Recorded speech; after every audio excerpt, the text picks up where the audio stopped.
सुचिर्दक्ष उदासीनो गतव्यथः सर्वारंभ परित्यागी यो मद्भक्तः स मे प्रियः यो मद्भक्तः स मे प्रियः।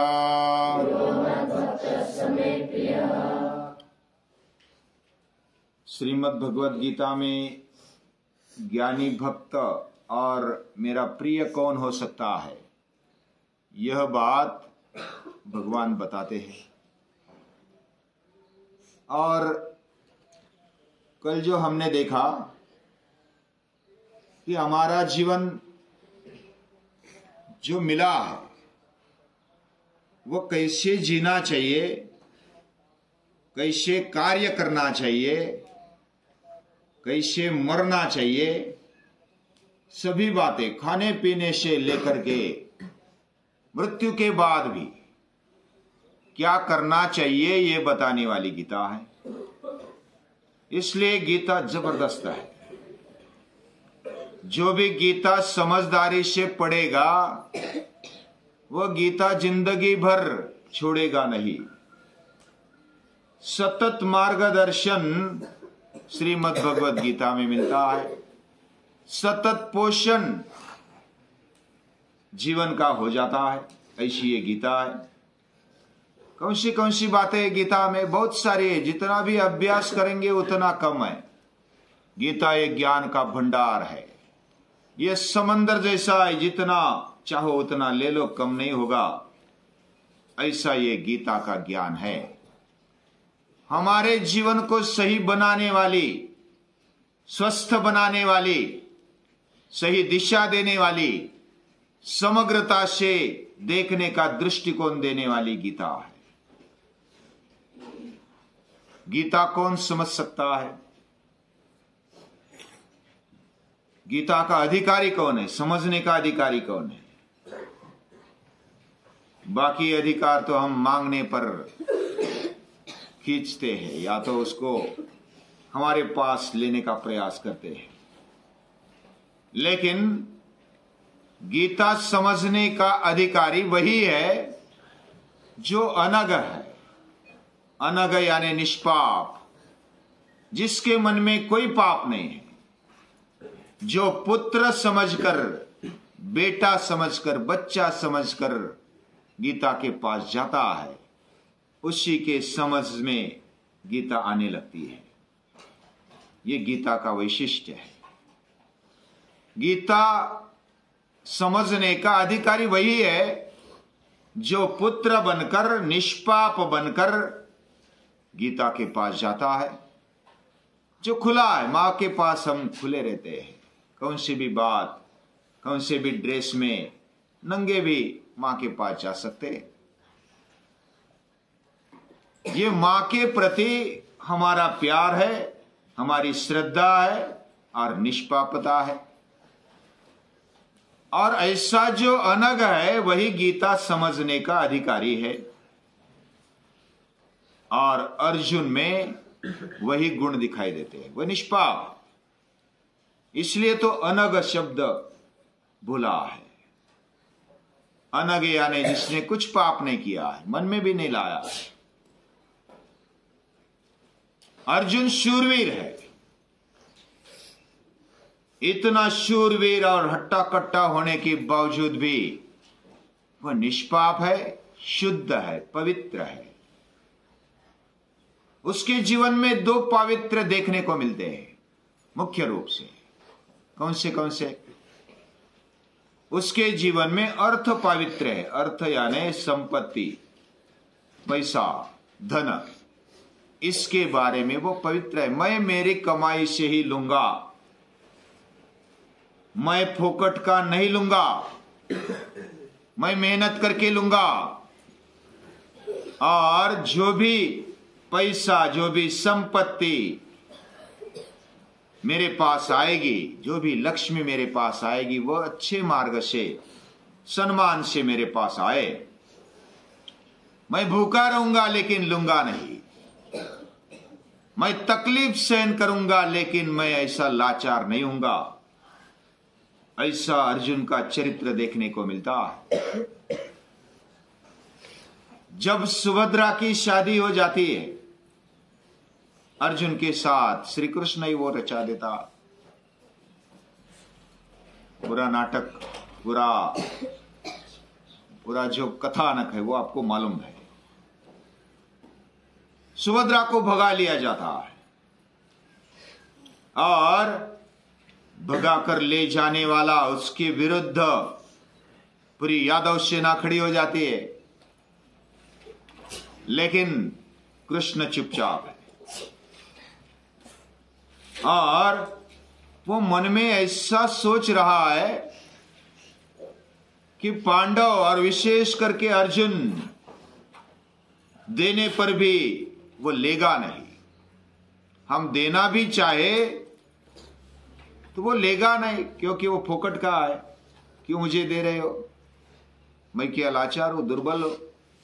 मुझे मेरे कष्ट से चाहिए, मेहनत से चाहिए। तो श्री कृष्ण का देने का मौका आ जाता है। इस बहाने सुभद्रा यानी कृष्ण की बहन, उसके साथ शादी हो जाती है। बाकी तो फिर नरम हो जाते। श्री कृष्ण की सम्मति है तो हम क्या करेंगे अभी। बाकी पूरी यादव सेना और बलराम भी शांत हो जाते। लेकिन उसके मन में कुछ अलग है। श्री कृष्ण के मन में ये पांडव ऐसे लेंगे नहीं, और उनको देने का मौका भी यही है। सुभद्रा के शादी के बाद वह जितना भी देना चाहे उतना वो भर भर करके देता है, और तभी ना भी नहीं बोल सकते अर्जुन और पांडव। उनको वैसे जरूरत भी होती, फिर भी वो मांगते नहीं। उनके जीवन में अर्थ पावित्र दिखाई देता है। जो भी संपत्ति आ जाए हम कमा करके लेंगे, मेहनत करके लेंगे, और सच्चे मार्ग से आने वाली लक्ष्मी ही मेरे आंगन में, मेरे घर में रहेगी। ये उसका पवित्र है। अर्जुन इसलिए श्रेष्ठ है। दूसरी बात, पहला पवित्र है अर्थ पवित्र, और दूसरा पवित्र है काम पवित्र। काम यानी हमारे जीवन में जो भी इच्छा होती है, इंद्रियों की इच्छा, मन की इच्छा, उसमें शुद्धता होनी चाहिए। अंतःकरण हमारा जितना भी शुद्ध है, वैसे ही विचार हमारे मन में आते, वैसी ही भावना आ जाती है। कोई वस्तु देखी, व्यक्ति देखा, उसके बारे में हमारे मन में कामना निर्माण होना, लालच निर्माण होना, यही कामना है। और कामना में भी पवित्र कैसा रखा जा सकता है? पवित्र की व्याख्या पूजनीय दादाजी करते हैं। पवित्र कौन है? जिसने स्नान किया, गंगा में स्नान किया, वो पवित्र है, ऐसा है क्या? गंगा में तो कुत्ते भी स्नान करते, गधे भी स्नान करते, सुअर भी स्नान करते गंगा में। क्या वो पवित्र बन गए? गंगा वैसे पवित्र करने वाली, अंतर्बाह्य पवित्र करने वाली, वो अलग अलग विषय है। फिर भी उसमें स्नान करने पर भी, गंगा भी अभी तक गटार थी, अब तो शुद्ध हो रही है। अभी कचरा नहीं डाला जाता, अब देखने जैसा वातावरण निर्माण हो गया है। फिर से उसका शुद्ध और पवित्र आने लगा है। फिर जाने दो। लेकिन पावित्र्य कब आता है? पवित्रता कब आती है? जो जिसके लिए, पूजनीय दादाजी बताते, जो जिसके लिए मेहनत करता है, तप करता है, वो उसके लिए पवित्र है। मां का वस्त्र भले थोड़ा गंदा क्यों ना हो, फटा क्यों ना हो, हमारे लिए वो पवित्र है। क्योंकि मां हमारे लिए कष्ट उठाती है, मां हमारे लिए मेहनत करती है। वह मेहनत निस्वार्थता से होती है, हमें बड़ा बनाने के लिए होती है। उसमें उसका कोई स्वार्थ नहीं होता। वो हमारे लिए पवित्र है। ऐसी पवित्र माता वो तभी बनती है जब वो हमारे लिए कष्ट करती, बिना कारण कष्ट करती है। जो जिसके लिए झिझता है वो उसके लिए पवित्र है, निष्काम झिझता है, मेहनत लेता है, तप करता है, उसको नमस्कार करना चाहिए। वो नमस्कारार्ह है, वही पवित्र है। तो अर्जुन के मन में काम पवित्र है। जब स्वर्ग में बुलाया जाता है उसको, और कुछ दिन आतिथ्य स्वीकारता है अर्जुन। अर्जुन मन से पवित्र है, शुद्ध है। उधर उसका आतिथ्य सत्कार होते हैं। इंद्र अप्सराओं को बोलता है कि अर्जुन की सेवा में चले जाओ, और सब अप्सराएं, बाकी सेवक भी सेवा में जाते हैं, शुश्रूषा करने के लिए जाते हैं। अर्जुन मन से पवित्र है। वो तो वेदव्यास जी के कहने पर शस्त्रास्त्र ग्रहण करने के लिए गया है, और बीच में स्वर्ग में बुलाया गया तो उधर भी गया है। उस समय वो विद्यार्थी अवस्था में है, यानी कि कुछ लेने के लिए तप कर रहा है। मन पूरा ब्रह्मचर्य से युक्त है। और तब उर्वशी, सबसे सुंदर और सबसे सीनियर ऐसी अप्सरा आती है। ऐसा बोलते हैं स्वर्ग की अप्सरा बूढ़ी नहीं होती, वो चिर तरुण रहती। और उर्वशी अर्जुन का रूप देखकर, उसकी शक्ति और बल देखकर वह मोहित हो जाती है। उर्वशी बोलती है कि मेरे साथ शादी कर लो। हाँ, साक्षात अप्सरा बोलती है। दुनिया में सबसे सुंदर ऐसी स्त्री बोलती है कि मेरे साथ शादी कर लो। कौन ना बोलेगा? अर्जुन युवान है, शक्तिशाली है, सुंदर है, सब दृष्टि से श्रेष्ठ है।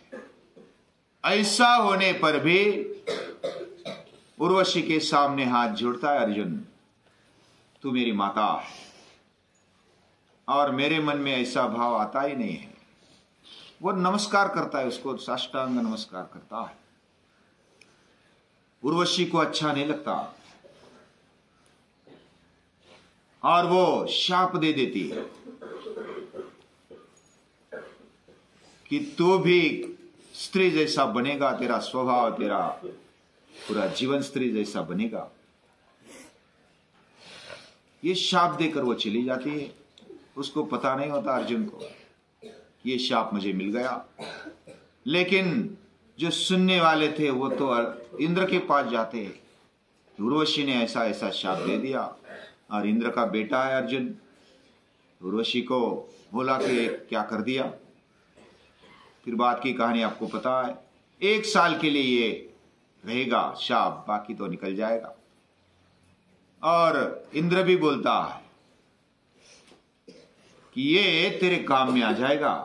अभी वनवास चल रहा है और अज्ञातवास में ये तेरे काम आ जाएगा।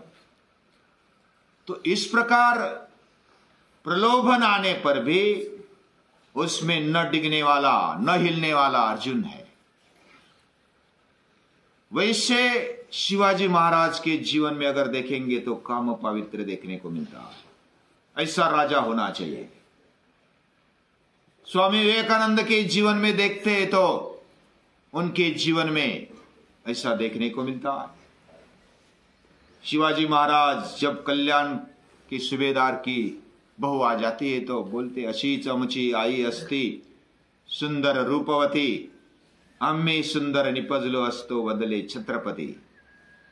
छत्रपति इसलिए महान है, द ग्रेट शिवाजी इसलिए बोला जाता है। उन किसी भी बढ़िया राज्य करने वाले थे, फिर भी शिवाजी द ग्रेट बोला जाता है। द ग्रेट इधर छिपा है। स्त्री के प्रति कैसी दृष्टि होनी चाहिए इंद्रियों को कैसे कंट्रोल करना चाहिए, ये बात सीखनी चाहिए स्वामी विवेकानंद से, शिवाजी महाराज से, अर्जुन से। ऐसे बहुत सारे भारतीय युवान हो गए जिन्होंने लात मारी है अपने प्रलोभन पर। नचिकेता है, ध्रुव है, प्रहलाद है, और इस काल में भी बहुत सारे ऐसे चरित्र है कि जो शुद्ध है, पवित्र है। इसलिए भारत महान है, इसलिए दुर्लभम भारते जन्मा। तो गीता का अधिकारी कौन है? हमारा विषय चल रहा था गीता किसको समझेगी? जो अपने इंद्रियों को कंट्रोल करता है, सही दिशा दे देता है, वही शुद्ध है, पवित्र है, वही गीता समझने का अधिकारी है। पहला मैंने बताया जो अनग है, निष्पाप है, जिसके पास अर्थ पवित्र है, जिसके पास काम पवित्र है, और जो बेटा बनकर जाता है, बच्चा बनकर जाता है गीता माता के पास, वही गीता को समझ सकता है। और हम भी गीता माता के बच्चे बने, बेटा बने, और ऐसे बेटा बनकर जाएंगे तो गीता माता भी गोद में उठा लेती है। गोद में उठा लेती है तो हमारी दृष्टि ऊपर हो जाती है, ऊंचाई बढ़ जाती है, दृष्टिकोण बढ़ जाता है, हमारा जीवन और ऊंचा होता है, जो चाहे वो भी मिल जाता है। माँ के पास क्या कुछ नहीं है, वो सब कुछ दे देती है, लेकिन उसका बेटा बनकर जाना चाहिए। ऐसा बेटा बनकर गीता माता को नमस्कार करते हैं।